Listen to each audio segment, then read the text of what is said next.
Saudara, unjuk rasa mewarnai pengesahan revisi Undang-Undang TNI yang berlangsung di gedung DPR Kamis sore. Ketua DPR Puan Maharani meminta masyarakat tidak berprasangka buruk sebelum membaca undang-undang yang baru disahkan.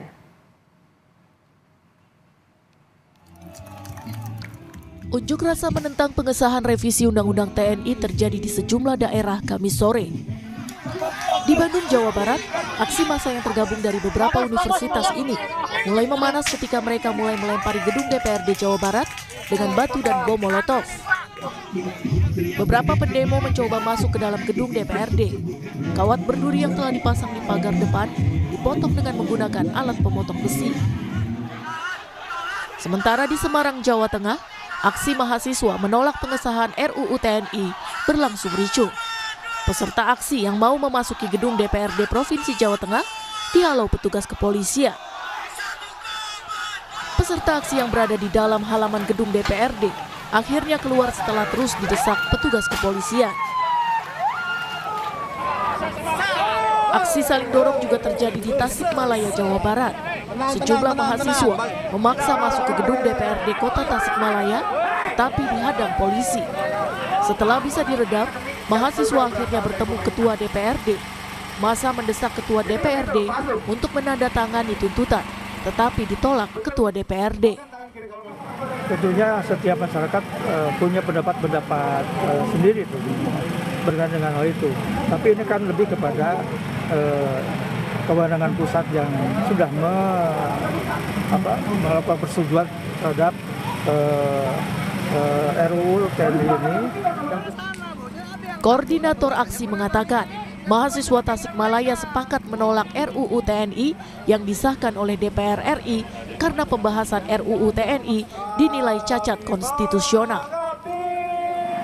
Sebenarnya tuntutan mengenai penolakan pengesahan Undang-Undang TNI cukup di situ. Kami mahasiswa Tasikmalaya tegas bahwasanya Undang-Undang TNI harus cabut.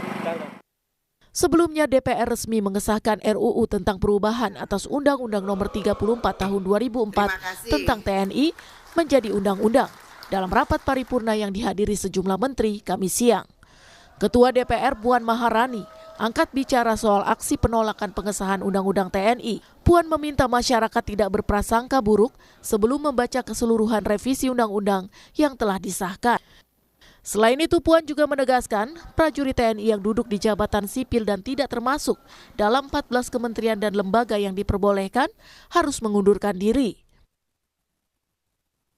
Nah, tetap dilarang, tidak boleh berbisnis, tidak boleh menjadi anggota partai politik, dan ada beberapa lagi itu harus, dan bahkan kalau di luar dari pasal 47 bahwa ada 14 kementerian lembaga yang boleh diduduki TNI aktif, yang TNI aktif itu harus mundur atau pensiun dini. Jadi tolong jangan ada kecurigaan, jangan salah berprasangka dulu. Mari kita sama-sama baca dengan baik setelah undang-undang ini disahkan.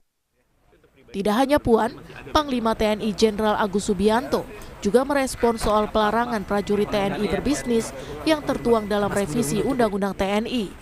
Panglima menyampaikan anggotanya masih ada yang mencari penghasilan lain dengan menjadi pengemudi ojek hingga penjual es. Panglima menilai kerja sampingan anggotanya itu bukan merupakan berbisnis. Ya, jangan dibilang koperasi, anggota saya masih ada yang ojek kok, masih ada yang Panglima, masih ada yang jualan es, untuk saya ke marinir yang ada di Batam itu. Jadi ada yang jualan makanan untuk prajurit di satuannya. Masa itu disebut bisnis? Usai pengesahan, sejumlah pihak berencana melakukan judicial review Undang-Undang TNI ke Mahkamah Konstitusi untuk menguji apakah proses pengesahannya sudah sesuai konstitusi. Tim Liputan, Kompas TV.